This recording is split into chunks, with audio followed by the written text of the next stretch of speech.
الله الرحمن الرحيم الحمد لله رب العالمين والصلاة والسلام على نبينا محمد وعلى آله وأصحابه ومن تبعهم بإحسان إلى يوم الدين أما بعد السلام عليكم ورحمة الله وبركاته. How's everyone doing today? I'm at Sports Corner. It's been an eventful couple of weeks since the release of the Lady of Heaven.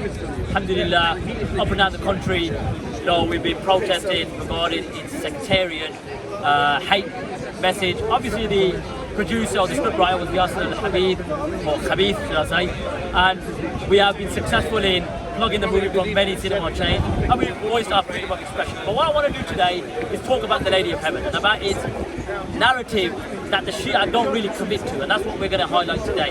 It's the narrative of Fatimah عنها was beaten by Umar ibn Khattab عنه, to the point that he attacked her, kicked her, and she lost her unborn child in the process. Now, the origin of this story comes from this book here.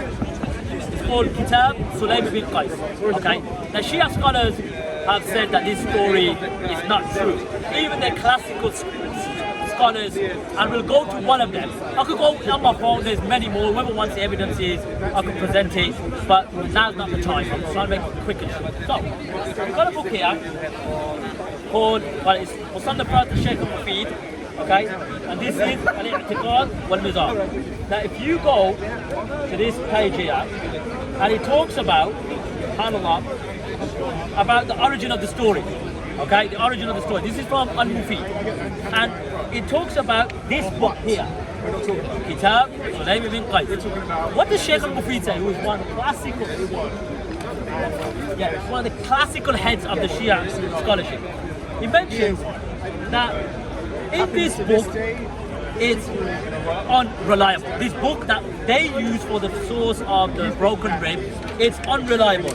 And it's not permissible to rely upon most of it. And it mentioned in it is corruption and tadlis. There's been adulteration, there's been corruption. And it is imperative on all the religious person to abandon whatever's in it. So this book that you use for the story, Kitab Sulaym bin Qais, we'll go into it. Your own scholar is saying that this book is unreliable. Okay, it's unreliable. Furthermore, he mentions that to inquire from learned scholars to distinguish in the sound narrations from the batil. Okay, because in it there is fasad. We got Mufids, Musannafat, I'tiqad. Now, Fatimah radiallahu anha, according to in this book, Dalal Imama by At-Tabari, okay, named Qul okay, was a servant of Umar, hit her with the blunt of his sword, and she lost Muhsin, and due to that, she was very ill. 6-month-old child, dead, okay, according to the Shia narrative. Now, I'm not a doctor, but a 6-month-old child, I believe, is pretty much formulated or formed, and a 6-month-old child now is lost. And he uses the word here, Muhsin. So it means Muhsin dropped. So she lost Muhsin. The Muhsin, astaghfirullah, and this is a lie, by the way, it's all fabrication. Now, look at this. We've got Al-Ihtijaj by Al-Tabrasi. Now, going into this now, look at this, look at the narrative, and look, you'll notice that Shia or the Rafid won't commit to a narrative because it doesn't make sense. So if in Dalal al-Imam, as she said, it's mentioned that she was severely ill. She died 75 days after. 75 days after. What does he mention? A 6-month-old child is dead, by the way. He mentions that when Ali radiallahu anhu was dragged out, so it's belittling the status of Ali radiallahu anhu, to the point that it mentions that he was dragged out. And you know where the proof is? It's in here as well. So hold up for a second. This is Kitab Sulaym bin Qais. Let's go into that book now. It mentions, then Ali radiallahu anhu was obviously taken out, and he was sent to Abu Bakr and Umar, and they placed the sword over his head. Do you think this is Ali radiallahu anhu to be dragged out and to be? Then he said Abu Bakr was there, Khalid bin Walid, Abu Ubaidah bin Jarrah, was Salim Mawla Abi Hudayfa, and they said they were over him, and Abu Bakr held the sword over him. Okay, and then he mentions that obviously Umar bin Khattab hit Fatima and she shouted up, all lies. So it's here that Ali radiallahu anhu gave bay'ah by force. So he was dragged out. So if he was infallible and he couldn't make a mistake, did Ali anhu give him bay'ah to Abu Bakr being that he's not fallible no more? Not infallible? Question, isn't it? Because you believe Abu Bakr and Umar kuffar. You're like this. So is it allowed Islamically to give bay'ah to a kafir? You need to answer. Anyway, getting back to where was I? Ihtijaj. Okay, so here. So Fatimah is last 6-month-old child, right? He mentioned that Rawa and Sadiq, Imam Ja'far al-Sadiq. He said, لما استخرج أمير المؤمنين من منزله خرجت فاطمة صلوات الله عليها. And he mentioned that when Amir al-Mu'minin was dragged out, so he was taken out, that would be fitting.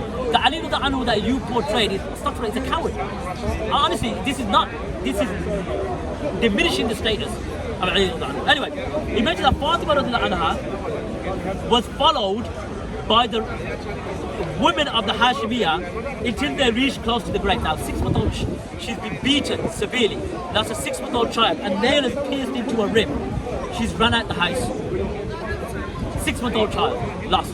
If you've lost a 6-month-old child, let me tell you, I don't believe anyone's got the power to go start running and giving speeches. I'm going to show that, but prove that later. Anyway, so he mentions that basically she shouted, she said, if you don't release the son of my uncle, the son of my cousin, is it? Yeah, if you don't release, the son of my uncle, who I swear by who sent Muhammad with the haqq, I will uncover my hair. Listen to this. I will uncover my hair and I will place the qamis of the Prophet ﷺ ala ra'si. I'll place the qamis of the Prophet ﷺ on the head. Long story short, you know what happens? The walls of the Prophet ﷺ must raise up due to anger. Alright? Due to anger. And he mentioned that Salman al-Farsi said, don't get angry, etc. And then after Fatimah calmed down, the walls of the Prophet ﷺ must have came down. Now, to add as well,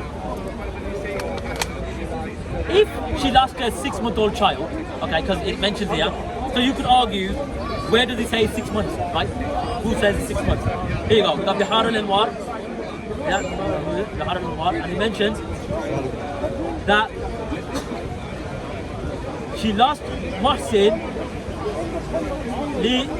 6 months. The 6 ashhur, what is called? Yeah, and it dropped from, and she lost it. I don't want to say those words because it's like, anyway, now she's lost a 6-month-old child. I keep mentioning that after emphasizing. She was severely ill according to Dalal Imama. And where did he say that? It says here. Well, he says she lost Muhsin and min dhalika mardan shadidan. She was severely ill. Alright? What does Fatimah radiallahu anhu do? Okay? So she lost a 6-month-old child. She delivers a 45-minute khutbah. From here. She delivers a 45-minute khutbah. So is it possible, and this is why I always say they can't commit to a narrative, because it doesn't make sense. A woman who lost a 6-month-old child runs out, and then on top of that gives a 45-minute speech. And she was severely ill at the time. Shall I tell you something else as well? In Kafi, in Furu' al-Kafi, I'm going to highlight this. It mentions, I'm going all the way here, there's a speech there. It mentions that Fatimah radiallahu anha lived for 75 days. You want to read it here? It says, عاشت فاطمة بعد أبيها 75 يوما. 65 days. No, 75 days. And and she didn't laugh, she was upset, and we do believe that she was aggrieved due to the death of the Prophet. She used to come to the graves of the Shuhada, that's in Uhud. So she lived for 75 days. She was severely ill, but she used to go to Uhud from the Prophet's mosque, walking, that would be an hour walk. So if you're severely ill, you lost a 6-month-old child, you live for 75 days, how is it possible she walked or she went on a ride, a camel or a horse, to the graves of Uhud every Friday twice? She lived for 75 days, by the way. She got a broken rib, she was severely ill. 75 days, she went to Jummah every Jummah twice, and every Monday and Friday. So Tuesday, Thursday and Friday.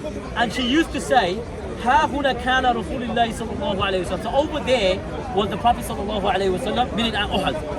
And what did she say? Ha huna kana كان المشركين كان المشركون, and the mushrikun used to be over there. So let's put everything together. Broken rib, beaten by a grown man, lost a 6-month-old child. After Ali was dragged out, she ran out with the women of the Hashimiyah, considering she's just lost a 6-month-old child and she's got a broken rib. And on top of that, she lived for 75 days, and she travelled to Uhud from Medina, which Medina was quite small at that time, twice on a... Hold on, let me get the dates again. Got an answer. Yeah. Yeah. So every Friday, twice. So on one day she should go twice. So go, come back. And on a Monday and on a Thursday. So, Monday, Thursday, and Friday, twice on a Friday as well. Is that possible for someone who had a broken rib, that's a 6-month-old child, and on top of that, she was severely ill? Ask yourself that question. So this narrative of the broken rib is an utter lie. This Lady of Heaven is a movie that's going to stoke sectarian tensions. And I honestly believe, voicing our freedom of expression, it would be better for all those to not watch this movie because of its historical inaccuracies, and it could potentially cause sectarian hate. And the actual individual himself, Yasser al-Habib, the scriptwriter, is known for spreading hate. He was arrested in Kuwait, he was in prison, and he got pardoned. So he's known. Do we want this on our shores, by the way? Do we want this in the UK? No. So to end off, may Allah subhanahu wa ta'ala guide us to what is right. I advise all my Shia brothers, please do not fall into the traps of this extremist narrative, because you're not going to find the truth, because your own scholars are saying that this story is coming. To end it there, subscribe to the channel for Hajji. Take care of yourself.